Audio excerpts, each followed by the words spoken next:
diabetes specific nutrition in the management of the type 2 diabetes. So diabetes and obesity is a very common nowadays in the society, and a common word we give it this is diabetes. Diabetes. Challenge is in the metabolic control. So not the carbohydrate control, not the protein control. Metabolism means all carbohydrate, protein, metabolism, macronutrients, micronutrients, fiber, salt. This is the metabolic control. And the diabetes specific nutrition. Okay, this may be needed for most of our diabetic individuals. Those are ill and hospitalized and having some complications. You need to give a diabetes specific nutrition. And what is the evidence on that? See the diabetes, a beautiful slide. See the diabetes, a most common non-communicable disease. Very common in the society, a big public problem. And then people at risk for diabetes is growing rapidly. In which proposition? Synonymic proposition. Okay, very high numbers. Then serious comorbidities and the consequences. We are worrying about these things because a lot of the diabetics are hypertensive, dyslipidemia, obesity, smokers, excess alcoholism. So there's a strong family history. So these are all comorbidities and the consequences. Finally, increasing incidence of the prevalence and the worldwide in general and in India in particular and in our Godavari districts very, very particular. Enormous burden on the people and the society, in the family. See the clinical, economic, okay. So these are all challenges of the century. So diabetes. So with this background, pay a little more attention over the dietary approach in diabetic individuals. See the global epicenter of the diabetes, a rapid economic development and increased urbanization, changes in the traditional nutritional status. So what is the best diet is our Ammamma or Nanamma's diet, not our mummy's diets or auntie's diets. Okay. So the changes in the traditional nutritional status and changes in the customary lifestyle and the activities. So now India is not the second country in the world. Now the highest number of the diabetics are in India. We surpassed the China. So 3 cheers. Now the obesity, increased risk of the type 2 diabetes, hypertension and CVD, and 46% of the type 2 diabetes patients are overweight or obese. That is the most important thing. So more than the 50% of our diabetics are overweight or the obese. So on one hand, you have to treat the diabetes. On the other hand, you have to reduce the body weight also. So that is also very important. So in overweight or the obese diabetic patients, prevalence of complications is 2.7 to 3.7 times higher. So if you see the diabetics, the normal body weight, diabetes, it's overweight and the obesity, all the complications are about 2 to 3 folds higher in the overweight and the diabetes. So from tomorrow onwards, whenever you see a diabetic individuals, divide them into 2 groups. What is one group? One group is ideal body weight. Another group is overweight and obese. In overweight and obese, unless you reduce you give the advice to reduce the body weight, again, what are all the complications of the diabetes itself, or will be multiplied in them. So you have to give a lot of respect to the reduction in the overweight and the obese individuals, not only with your drugs, but also with your MNT, medical nutrition therapy. So these are the BMIs, you know that. Current challenges in optimizing the metabolic control. See, failure to attain and sustain the long-term glycemic control. So this is very common in our clinical practice. Suppose a diabetic person comes to you tomorrow, you have prescribed some drugs. So again, after 3 months or the 4 months, the blood sugars are very under good control, and you continue the same drugs. After 3 months or 6 months, again the blood sugars will go up. And then you have uptitrated the dosages. Again the blood sugars will come down. And again after 3 months or 6 months, again the blood sugars will go up. Again you are increasing the dosages or you are giving the combination drug therapies. So finally a day will come where whatever amount of OHS we prescribe it, the blood sugars are not under good control. Then you have to add the insulin. So that is the reason I told you that diabetes is a progressive disease, and it is a dynamic disease, and it is an aggressive disease. So we have to uptitrate the dosages, or we have to initiate the insulin as and when required. So failure to attain and sustain the long-term glycemic control is very difficult. Reducing the weight in the obese patients with the diabetes, we have to concentrate on the weight reduction. Unpredictable glucose fluctuations. Suddenly the blood sugar fasting will be 100, whereas the postprandial will be 200 or 300 or 400. Again the next day the fasting will be 250 and postprandial will be 200. Because you are concentrating on this postprandial blood glucose control, that is achieved, but again there will be fasting hyperglycemia. So finally, if you see the SMBG, that is self-monitoring of the blood glucose, if you see the logbook, again the blood sugars are very, very fluctuating. That is called glycemic variability, GV. So earlier we thought that The diabetes management is glycemic triad.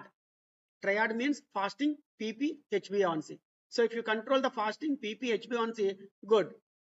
He is a good diabetologist. But now that is not sufficient. You have to add the 2 more to make it as a glycemic pentad. Pentad means 5. So the fourth one is GV. GV means glycemic variability. So the blood sugar fluctuations are very high in our diabetic individuals. That should not be there. And the fifth point is quality of the life. So we always aim for the quality of the life in all the diabetic individuals as and when required. Increased risk of the hypoglycemia.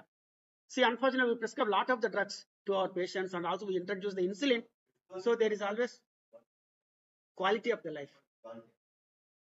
So today's the glycemic pentad means reduce the fasting blood sugar, reduce the postprandial blood sugar, reduce the HbA1c, see the glycemic variability, not of much glycemic variability, not of much fluctuations in the blood sugar, and then quality of the life. Ultimately, quality of the life. So hypoglycemia risk. So increased risk of the hypoglycemia definitely disturbs the quality of the life. So when the patient is hypoglycemic, again there will be tremulousness, there will be tremors, there will be palpitations, there will be tachycardia, there will be hyper sweating. Okay, again sometimes they fall on the ground, froth in the mouth, some convulsions, some coma, hypoglycemic coma. So unless a doctor recognizes the hypoglycemic coma, if the management is delayed, and obviously some people they may die also because of the severe hypoglycemia. So immediately we have to introduce the intracath and 25% dextrose and then recover from the hypoglycemia. Suppose if the person doesn't know that he is a diabetic and then keep using the neutrophil or your citicoline and then CT or MRI to rule out your CVA. So obviously the patient dies in the scanning center or in the transit because you are not diagnosing the hypoglycemia. So in all unconscious patients, one of the important investigation to be done is blood sugar. So all hospitals should have a glucometer with you. So in all unconscious or semi-conscious or altered sensorium, definitely you have to check the blood sugar. So that clinches the diagnosis. When the fellow is in these conditions, when the blood sugar is 30 and 40, so no diagnosis except hypoglycemia. Once you give the dextrose, 20% dextrose, immediately he regained consciousness. Tremendous response. If you neglect this, if you don't recognize this hypoglycemia, so you may lose the patient also. So then the non-adherence is the very, very important. So these are all the current challenges. So current challenges are increased risk of hypoglycemia, non-adherence, failure to attain the long-term control, and reducing the weight in the obese individuals, and unpredictable glucose fluctuations, that is glycemic variability. So challenges we face every day. See here, Mrs. Sharma, 43 years, weight 78, height 165, BMI 28. Okay, so she is obese. Type 2 diabetes for the last 4 years. What is the HbA1c? 8.3%. So on one hand, she is obese. On the other hand, she is having uncontrolled diabetes, 8.3. Fasting 150, PP 240. Blood pressure 134/88. So pre-hypertensive. She is not normal. So again, this also you have to give concentration to the diabetic individuals. Just don't think that 134/88 is the normal blood pressure. Normal blood pressure means 120/80. Hypertensive means 140/90. Somewhere between systolic 120 to 140, diastolic 80 to 89. You don't prescribe any drugs, but you should think that it is a pre-hypertensive. So again, that pre-hypertensive individuals will go into the hypertension stage unless you introduce the medical nutrition therapy again here. So less salt, etc. and etc. Okay. So here that cholesterol 222, LDL 118, triglycerides 150, HDL 30. So what is the abnormality here? Here the abnormality is high cholesterol, high LDL, low HDL. So female HDL should be more than 50. Here only 30. Unfortunately, most of the Indians are having low HDLs. And LDL, the target of the LDL for all the diabetics is somewhere between 55 or 70. So here it is almost 118. So total cholesterol should be less than 200. So dyslipidemia. So you need a statin here. Complaints of the knee pain and reduces the mobility. So that means osteoarthritis. Okay. So because of the overweight and obesity, so osteoarthritis. So treatment metformin for the last 3 years. Current dose is 500 mg BD. So what to do? So the working diagnosis is here: diabetes, pre-hypertension, osteoarthritis, both knee joints. Okay. So diabetes management, she is getting the metformin only, but the HbA1c is 8.3. So you have to upgrade the dose of the metformin to 2 grams a day, or you have to add the second drug. Which one is good? Good. Always add the secondary drug. Second drug. That is maybe one an element of SGLT inhibitors or the gliptins. They are ideal rather than increasing the dose of the metformin. Even if you want to increase the dose, you can go for the TID, 500 mg TID, or 500 mg morning or 1000 mg night. How would you manage this patient? Dietary habits of Indian subjects. So start study. So this is the study. Nearly 800 participants, about 385 type 2 diabetics, and about 400 people non-diabetics involved in the cross-sectional multi-center 2-arm survey. Here the type 2 diabetes group mean total calorie intake per day is about 1500 calories, whereas the non-diabetics 2000 calories. Total protein and the fat intake per day about 57 is the protein and the fat is about 37%. Dietary habits of the type 2 diabetic patients are not much different from the non-diabetic population. Energy intake from the carbohydrates in Indian type 2 diabetes. Start study. See the total carbohydrates type 2, complex carbohydrates and simple carbohydrates. See the amount of the complex carbohydrates here, nearly 57%. Simple carbohydrates, 7%. Okay. So similar patterns across the India. In the North India, South India, anywhere, the carbohydrate content is very high. In North India, about 63%. South India, about 64%. So North India, they consume wheat. That is also carbohydrate. Here we consume the rice. That is also carbohydrate. So can we replace fat with the carbohydrate? Influence of the fat and the carbohydrate proportions on the metabolic profile in a patient with type 2 diabetes. Low fat, high carbohydrate versus high fat and low carbohydrate diet. Significant increase in the fasting insulin, triglycerides, and significant decrease in the HDL with a low fat and high carbohydrate diet. So when you are consuming the high carbohydrate diet and a low fat diet, so you will have an increase in the fasting insulin. That means more insulin resistance, and triglycerides will be very high, and there will be the decrease in the HDL. So complete management requires more than the drug therapy. So that is the very important.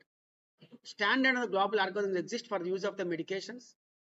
Lifestyle modifications, standard guidelines exist, difficult to follow due to the patient specific considerations.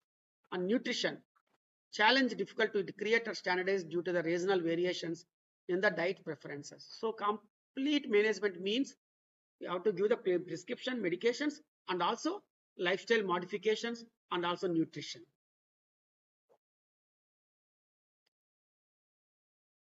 See, part of a comprehensive approach to manage the patients at risk or with the diabetes, provide culturally sensitive approach to the diabetes care, counsels the patients on the healthy eating, utilizes the local customs and the food, and individualize the specialized nutrition therapy to meet the specific metabolic needs of the diabetic patients. It is always important, local customs and the local foods.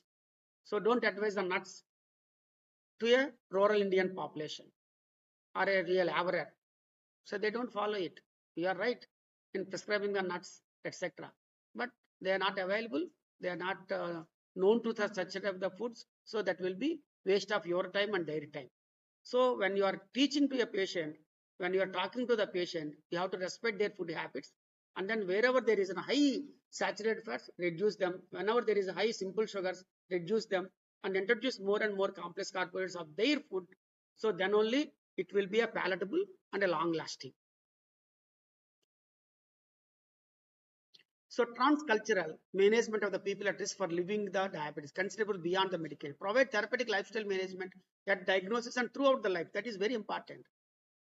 Therapeutic lifestyle management, your MNT, at diagnosis, tomorrow, day after tomorrow, till their death. So throughout the life. Individualize the management to improve the global patient outcomes. For patients with diabetes, daily physical activity of 60 minutes in duration including 10 to 15 minutes of resistance exercise and work-related activity. So this is also very important. Earlier, the book says that Western book says that 30 minutes a day, 150 minutes a week, 5 days a week, 2 days off. For Indians, as we are having more insulin resistance, 60 minutes a day, 7 by 7. So that should be our physical activity levels in all our diabetic individuals. See here, moderate intensity aerobic exercises like your brisk walking, etc. Vigorous intensity exercises, your gym activities, etc. So 60 minutes daily. Does MNT have a role in such patients? Yes. MNT in preventing the diabetes, managing the existing diabetes, and preventing or slowing the rate of the complications. See how beautiful it acts. MNT, preventing the diabetes. When you are a high risk individual, it prevents the diabetes. Managing the existing diabetes. If you are a diabetic, existing diabetes, that also can be managed very well with your medical nutrition therapy. And also prevents and slows the rate of the complications. Important at all levels of the prevention, whether the primordial prevention, primary prevention, secondary prevention, tertiary prevention, MNT has a role. See the reduction in the mean postprandial plasma glucose positive area under the curve compared to the optimal. So that is your glycemia targeted specialized nutrition compared to the oats, compared to the skipped breakfasts. Medical nutrition therapy consists of specific nutrition, designing of the diabetes specific nutrition. This is the very important topic. Nutrition that is scientifically designed for people with the diabetes is DSN, diabetic specific nutrition. Helps maintain the blood glucose levels in the normal range, support the lipid and the lipoprotein profiles that reduce the risks for the developing the vascular diseases with its associated long-term complications. So not only the diabetes control, but also your good protein, reduces the fat, reduces the lipids, reduces the blood pressure, and always gives the cardiac health and also bony health. So what else you require? And also reduces the fatty liver, reduces the osteoarthritis because you are reducing the overweight and the obesity. So these are all advantages in here. So medical nutrition therapy and weight loss in the diabetes management, nutritional assessment, specific dietary modifications, and counseling. See the therapeutic use of nutrition for the purpose of the disease management, in preventing managing diabetes, preventing slows. So these are the different methods. See the fruits, leafy vegetables, nuts, eggs, and then protein powders, milk, yogurt, etc. That is scientifically designed for people with the diabetes. Helps maintain the blood glucose levels in the normal range, reduces the body weight, supports the improvements in the lipids and the lipoproteins. This DSN, diabetes specific nutrition, scientifically designed for the patients with the diabetes that contains a fiber gel, unique fat blend, protein, fiber, and energy. See slowly digested carbohydrates with a low glycemic index, 30% less than 30%. 72% of the fat energy from the MUFA, so monounsaturated one. So calcium supplementations, good protein, about 10.5 grams per serving. See prebiotics and fibrosol supports the bowel health, so relieves the constipation, and also improvements in the lipid profile. And as per the ADA recommendations, 55% from the carbohydrates, 20% from the proteins, and 25% from the fats. And also it includes micronutrients, chromium, antioxidants, vitamins, minerals, etc. So regular versus slowly digested carbohydrates here. Science behind a basal carbohydrate. So what is a basal carbohydrate? So starches are made of the two parts, amylose and amylopectin. Amylose is a short molecule, whereas amylopectin is a large molecule with many branch ends. Higher the ratio of the amylose and amylopectin makes the carbohydrate long acting and prevents the nocturnal hypoglycemia. So that is basal carbohydrate. Two parts, it contains both amylose and amylopectin. Commercial basal carbs with the basal carbohydrates, pure formulas, raw corn starch, and premixed formulations, Glucerna SR. Improved blood glucose control lowers the risk of the long-term complications. So obviously, once you control the blood sugars very effectively, you are reducing the long-term complications also. So there is about 35% reduction in your microvascular and also the macrovascular complications and all-cause mortality. So diabetic specific nutrition affects the blood glucose levels. So there are about 784 patients, oral supplements and the tube feedings. There are different diabetics individuals here, type 2, type 1, stress diabetes, etc. So the study outcomes, they have studied the glycemic status, medications requirements and the lipid status. So these are the values. In summary and conclusions, diabetes specific formulations are associated with improved glycemic control compared to the standard formulations. Improvement is seen with the short and the long term goal. Results suggest that long term use may lead to the reduction of the chronic complications of the diabetes, CV events. So that is the beauty of your diabetic specific nutrition. So structured interventions. Here about the 100 people and the control is about 50 people. So they manage the diabetes, the weight management, health and productivity, complication risk, and finally the quality of the life. So these are different groups. When used for the 6 months as part of the integrated diabetes management, diabetes specific nutrition significantly reduces the HbA1c compared to the control group. So the control of the HbA1c is good with the medical nutrition therapy, supported significantly more weight loss, lowered blood pressure.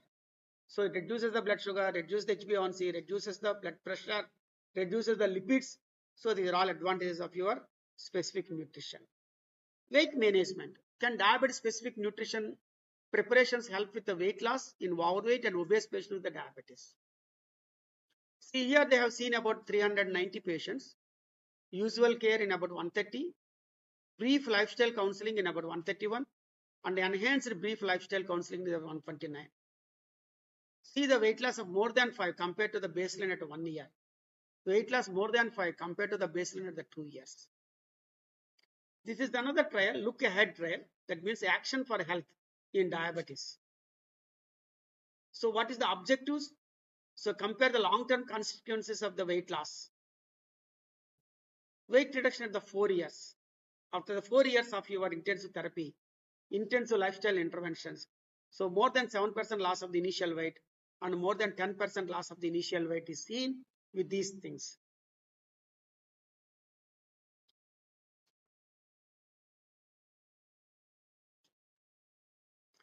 So here again coming back to our patient, Sharma, a 43-year-old, overweight, HbA1c 8.3. So treatment 3 years, current dose is 500 mg BD. Is diabetic specific nutrition an option for this patient? So calorie replacement formula can provide the effective weight loss compared to the conventional loss. No exaggerated postprandial hyperglycemia with calorie replacement compared to the mixed meal.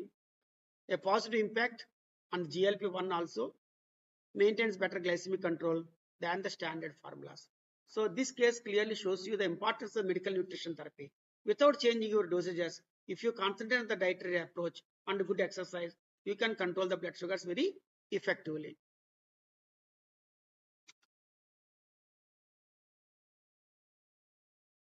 Another case, a 54-year-old obese male, a known diabetic since 10 years, on metformin 1000 mg tablets twice a daily and glimepiride 2 mg once daily. Came with the complaints of weakness and fatigue since 1 month. History of polyuria since 1 month. Is a business executive in a multinational company and has untimely meals. History of nocturnal hypoglycemia is also there. So he is getting metformin 1000 mg BD and glimepiride 2 milligrams OD.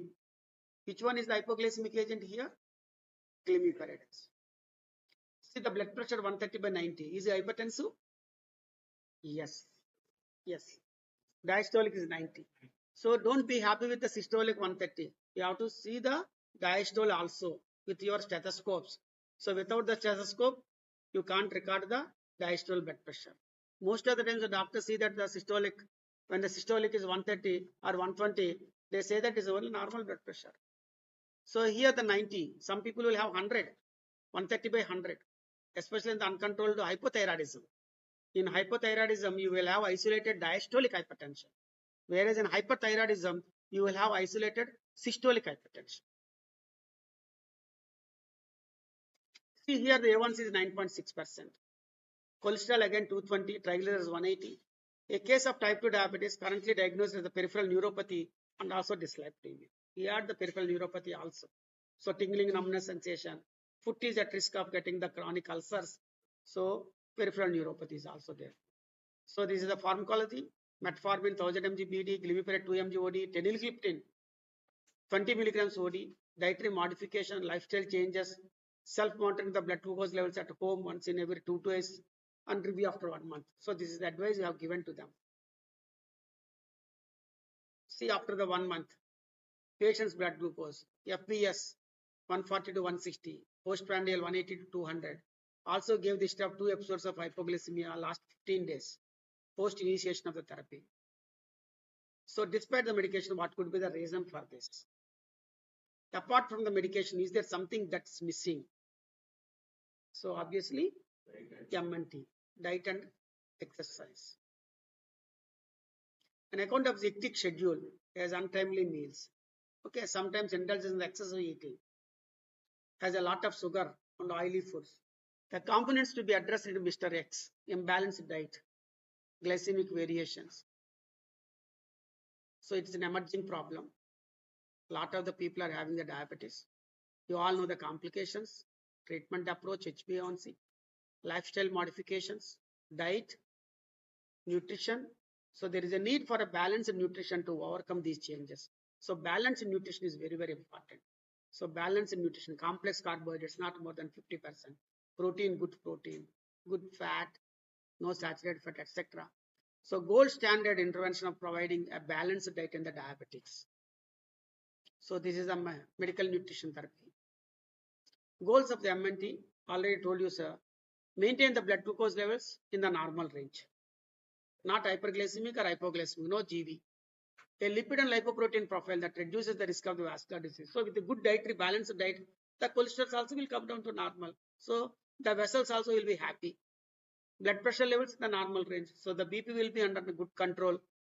Prevent the rate of the development of the complications. Once you maintain the normal GV, glycemic variability, no glycemic variability and quality of the life, and obviously complications also very less. Nutritional needs, address the nutritional needs. Maintain the pleasure of eating by limiting the food choices. So the conclusions, the subject showed a significant improvement in parameters associated with the glycemic control and markers of the cardiovascular health compared to the reference group. Combination of education, dietary management, including a diabetes-specific nutritional meal replacement and frequent glucose testings are effective in diabetes management and control in this population. So now coming back to the case, the patient was put on MNT, a low carbohydrate, high protein and low fat diet, advised to continue with his daily exercises and pharmacotherapy, and asked to review at the physician's OPD after 3 months. Patient adherence is good. After 3 months, fasting 116, postprandial 150, A1C 7%, and he was asked to continue the same. 6 months later, fasting and FV, postprandial levels normal, and HbA1c 6.7%. So that is the magic of medical nutrition therapy. So in all the people whose blood sugars are not under good control, so you please see that MNT plays a major role in that. Definitely it controls the blood sugars very effectively. So diabetes has become the most challenging metabolic disorder of the 21st century. Lifestyle modifications with a well-balanced medical nutrition therapy, coupled with the pharmacotherapy, forms the cornerstone of an optimal glycemic management. MNT includes an assessment of the nutritional status, has become an integral component in the management of the diabetic patients. So it improves glycemic profiles, improves A1C, reduces the weight, reduces the complications, increases the plasma GLP-1 levels, and increases the body cell mass index. Due to their ease of use and meal or calorie replacement, MNT have been targeted as a recommended tool in several diabetic specific nutritional plans. So thank you very much for your patient hearing.